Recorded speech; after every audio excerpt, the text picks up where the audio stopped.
Welcome back to Transformer series.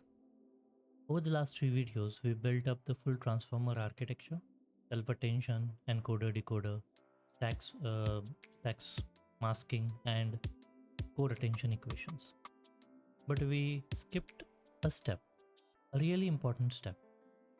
We kept saying the model process tokens, and tokens get compared through attention. But we never asked the obvious question. How does text actually become those tokens in the first place? That is what today is about. Here is the fact that sounds almost silly once you hear it. A transformer only understands numbers, especially dense vectors of floating point value. It has absolutely no ability to process raw text, letters, or words directly. So, before any attention can happen, text must become math.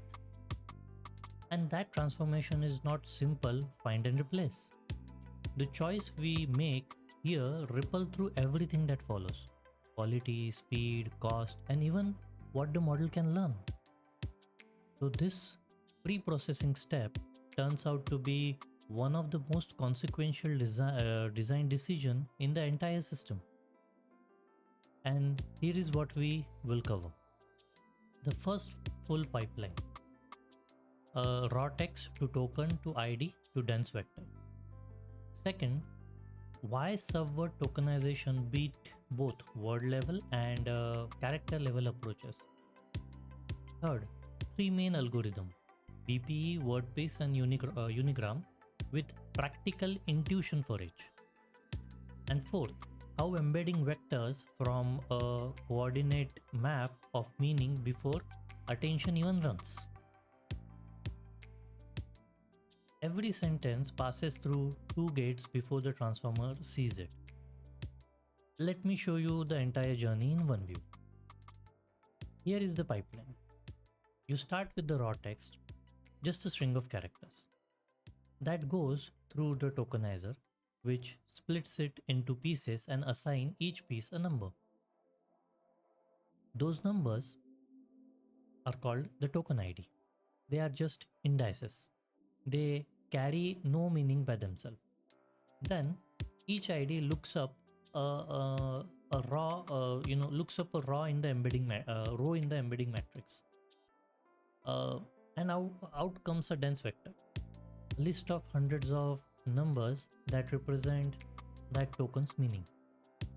Those vectors are what the transformer actually work with.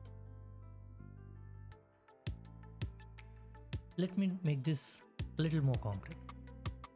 The sentence, "the cat sat on the mat," gets split into 6 tokens. Each tokens get assigned an ID. In this particular case, 464 gets assigned to the, 2368 gets assigned to cat, and so on. And each ID pulls out a vector, a list of numbers like 0.12, negative 0.4, and so on. They're sort of hundreds of dimensions. And here is the key thing to understand. The token ID are just addresses, like library card number. The meaning starts only when you use the address to look up a row in embedding matrix. This text to ID to vector pipeline is true input to the transformer stack. Now, the simplest idea is to give every word its own ID.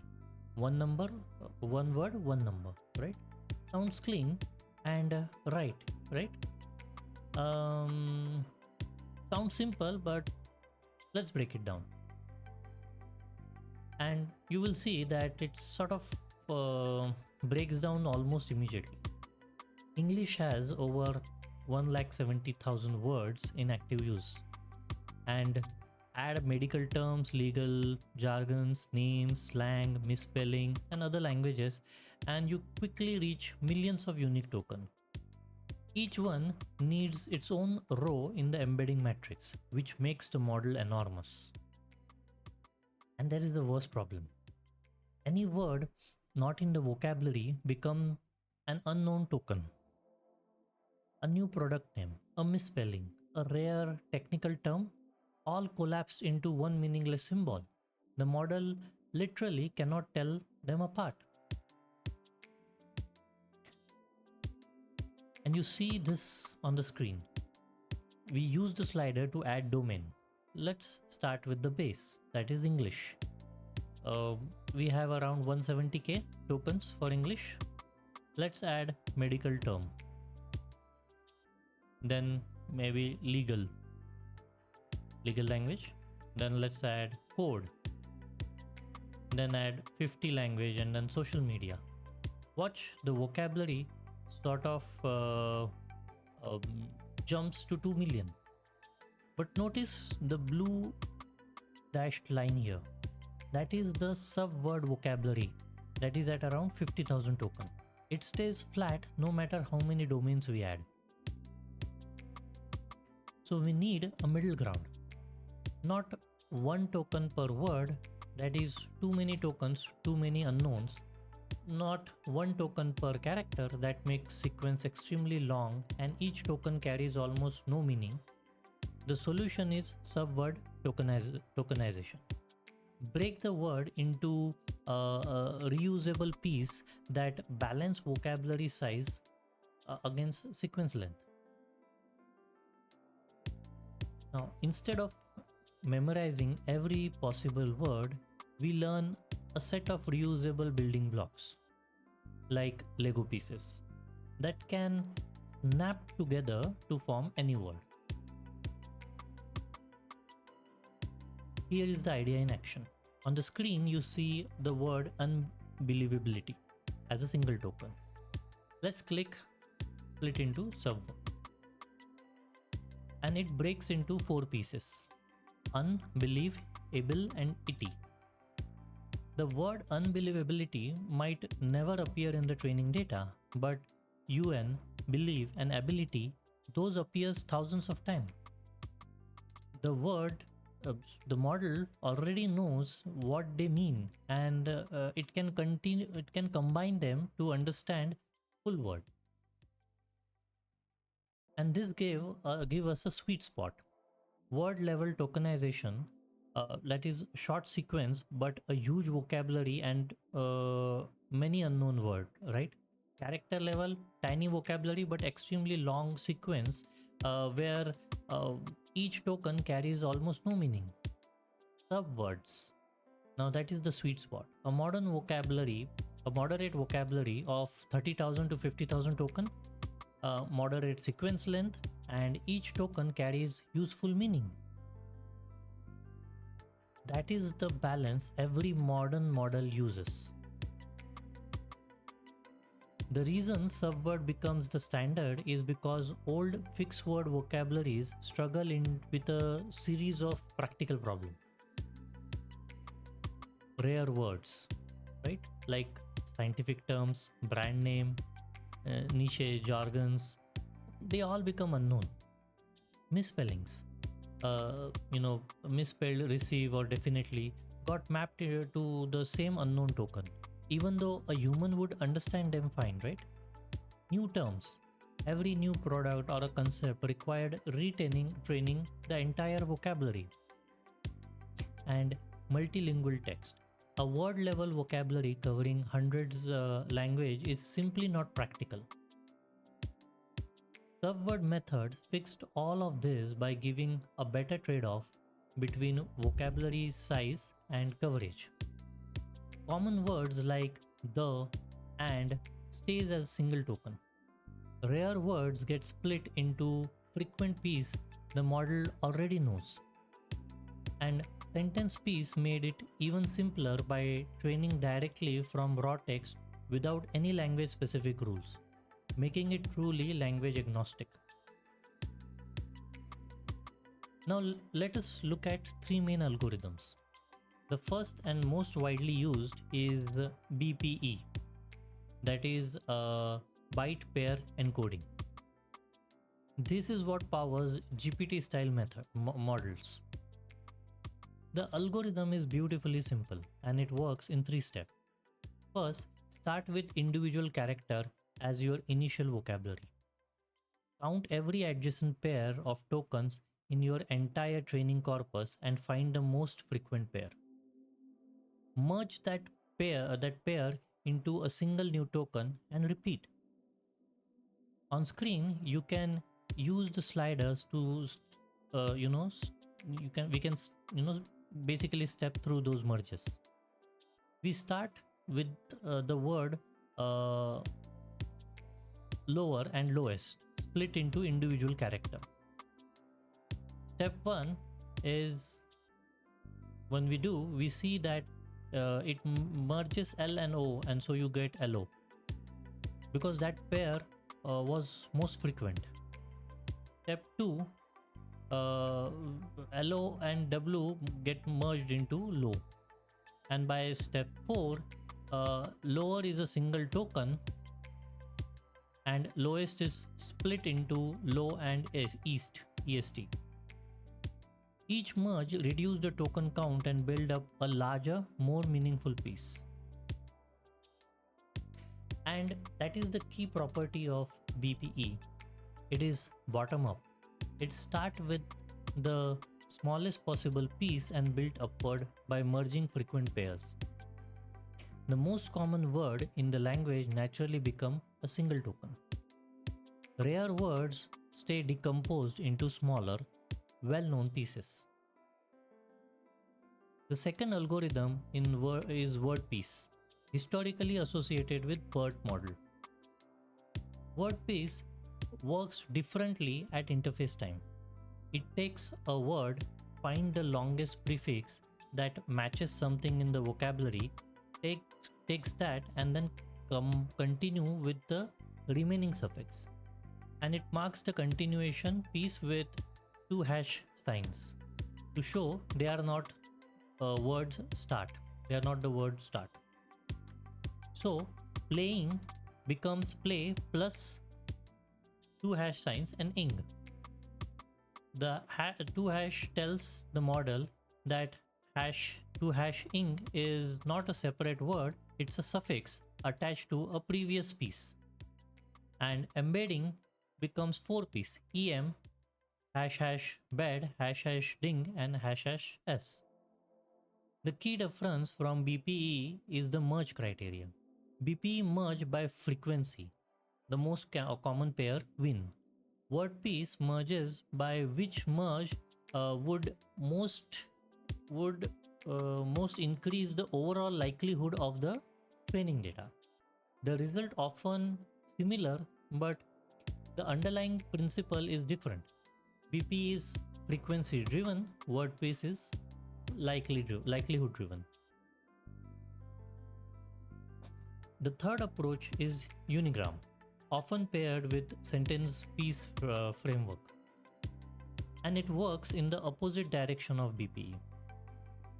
Instead of starting small and merging upward, Unigram starts with the large vocabulary that is all possible substring up to a certain length.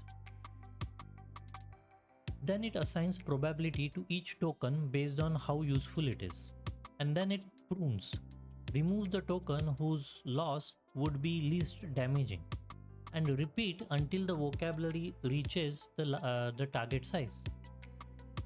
The interesting part is that Unigram consider all possible way to segment a word and pick the most probable one. You can see on the screen, unbelievable would be split into as un plus believe plus able, or as unbe leave able, or as individual characters, right? The algorithm pick the segmentation with the highest probability. So BPE goes bottom up, start with character and merge upward. Unigram goes top down, start with everything and prune downwards. Both arrive at a similar size vocabulary but through opposite journey. And Unigram's probabilistic nature makes it naturally compatible with a sentence piece which trains directly from raw text. Let us put all three sides, three algorithms side by side. Here is a quick reference. When we look at direction, BP is bottom up merge, WordPiece is bottom up merge, but Unigram is a top down prune.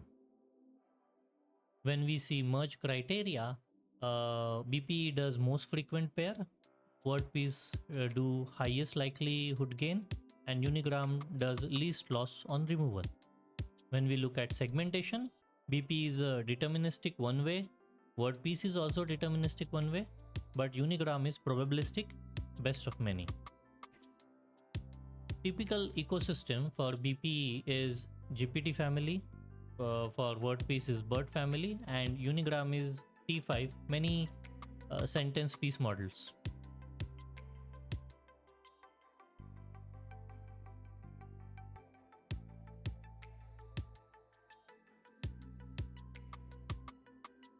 Here is a quick reference, right? When you the BP bottom up merges by frequency and distribution, so you can see that the unbelievability token gets split in BP as unbelievability. WordPiece also has similar unbelievability. Unigram has UN, believe, able, and ity, right? So Unigram is choosing the highest probability path here. And in practice, the difference between these algorithms are honestly less important than the shared principle. Break text into reusable subword pieces at a manageable vocabulary size. That's the shared principle. Break text into reusable subword pieces at a manageable vocabulary size. All three produce good results. The choice usually depends on which ecosystem and framework you are using, not on fundamental quality difference. Okay, so the tokenizer has done its job. We have the token IDs, but the token IDs are just index number. They carry no meaning at all. This is where the embedding metrics come in. The math is simple. You have a big matrix, the embedding matrix, that is E, with one row per token in the vocabulary, right? And to get a token's vector, you just look up by giving it a token ID, right? The token ID goes into the dense in, and a dense vector comes out. Think of it like a library card catalog. Each token ID is a card number. When you look up the card number, you get back a detailed description. Not a word, but a list of coordinates that place that token at a precise location in a meaning space. Let's say token ID is 2368. The word cat maps to a specific row number in the matrix. The vector is typically 512 or 768 numbers long, and every numbers carry a tiny piece of token identity. On the screen, you can see the matrix. Watch as it cycles through token IDs. Each one highlights a different row, and that row becomes the output vector on the right. The matrix has V columns, V rows, one for every token in the vocabulary, and D columns, one for every dimension of the embedding. The whole thing is learned during training. Now, the magic embedding is not just individual number. It is the relationship between the vector in high dimensional space. On screen, you are looking at a 2D projection of embedding space. Each dot is word, and its position reflects its meaning. Notice the clusters. Cat, dog, kitten, puppy all cluster together in the animal region. King, queen, man, woman clustered in the royalty and gender region. Run, walk, ran, walked together in the movement region. The model learned these neighborhood purely from seeing the words in context during training. Nobody told it that cat and dog are related. It figured it out. Two key properties that you have to understand. Nearby points share similar meaning. Cat and dog are close because they appear in similar context. And the direction encodes a systematic relationship. The direction from king to queen is similar in direction from man to woman. The direction from walk to walked is similar from, let's say, play to played. The direction in embedding space captures things like gender, tense, plurality, etc. And here is an important caveat. The embedding encodes a distributional pattern, not human dictionary definition. They capture how words are used in training corpus, including all the biases and quirks in the data.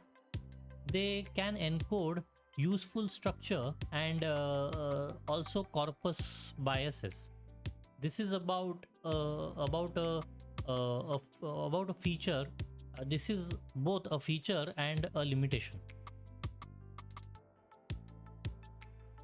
And this brings us to a critical point about why all this matters for transformer. Self-attention compare token by projecting their embedding into query, key and value vectors. So the quality of those embedding is where everything starts. If the embedding of cat and the embedding of for rocket are nearly identical, that means poor embedding, right?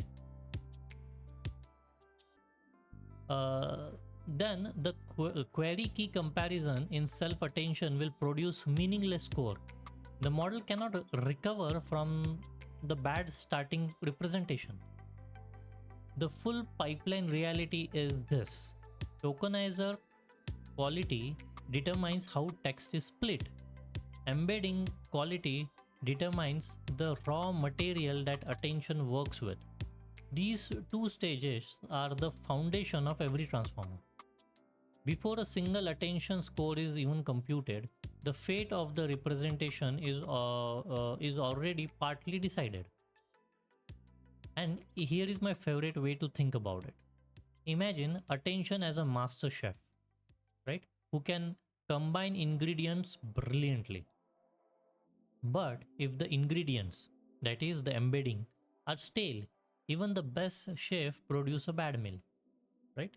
The tokenizer is the farmer choosing what to grow.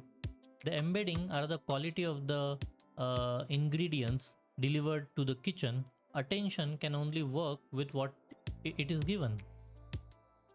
That is the chef. As models scaled up, the community discovered that tokenization itself has surprisingly downstream effect. Bias in embedding, like one of the case, the model learns from the training corpus. Biases included, right? If the corpus is associated certain names with negative contexts, the embedding will encode that. Domain drift is another one. A tokenizer trained on English news may produce terrible split on medical text or code. The vocabulary was optimized from one domain and struggles in another. Cost implications. Tokenization directly affect sequence length, which affect compute cost. Remember the quadratic attention for or attention cost from last video.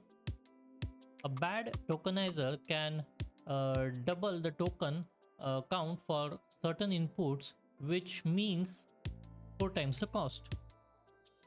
And the last one is multilingual challenges. Many tokenizers are trained primarily on English and treat other language as a second class, splitting common words into many small pieces.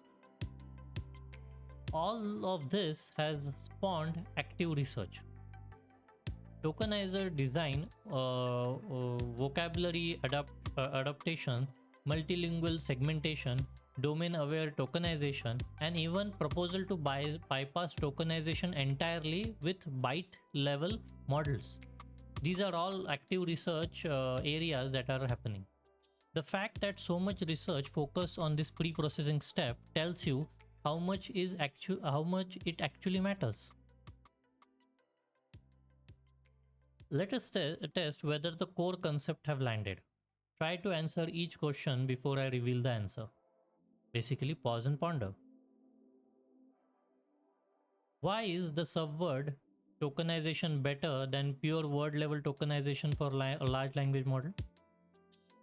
Word level tokenization needs a massive vocabulary, and any unknown word become a meaningless symbol.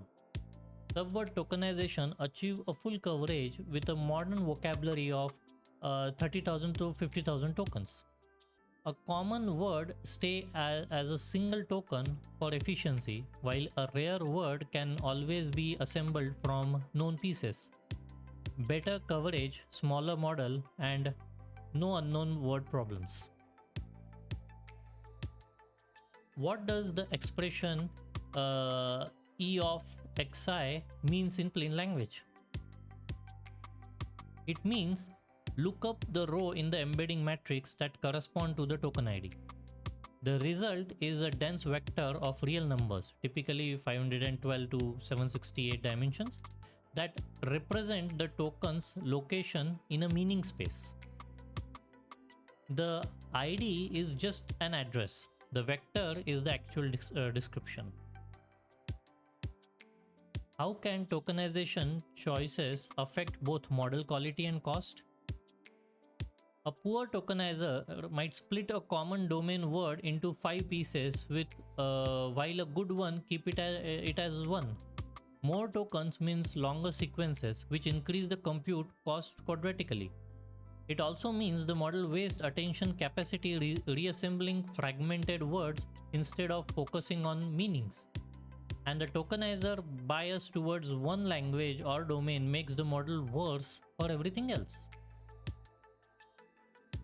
Why do embedding matters even before attention layer runs? Self-attention projects embeddings into query, key, value, and vector. If the embeddings are poor, if different words have similar vectors or related words are far apart, the Q and K dot product produce meaningless scores. Poor embedding means poor attention, which cascade through every layer. The quality of embedding sets the ceiling for what the entire model can achieve. Now let us bring this all together. What is the input pipeline? Raw text goes through a tokenizer to become an ID, then through an embedding looks up to become a dense vector. That is the true input to the transformer. Subword tokenization. BPE, WordPiece, and Unigram all breaks text into reusable pieces, balancing vocabulary size against sequence length, handling rare words and new terms gracefully. Embedding as geometry. Token IDs are just indices, but embedding metrics map them into a space where nearby vectors share meaning and direction, encode relationship. And the foundation matters. Tokenizers plus embedding quality determines the raw material for attention. Poor foundation means poor results, no matter how powerful the transformer is. Now we have token embeddings, the dense vector representation of each words, correct? But the transformer has no recurrence. So how does it know that cat comes before sat, right? In the next episode, we will dive deep into positional encoding, the sinusoidal trick that gives every position a unique signature we saw in one of the videos, and why this elegant design lets the model learn relative positions. If you want to understand that piece nicely, make sure you are subscribed. I will see you in the next one.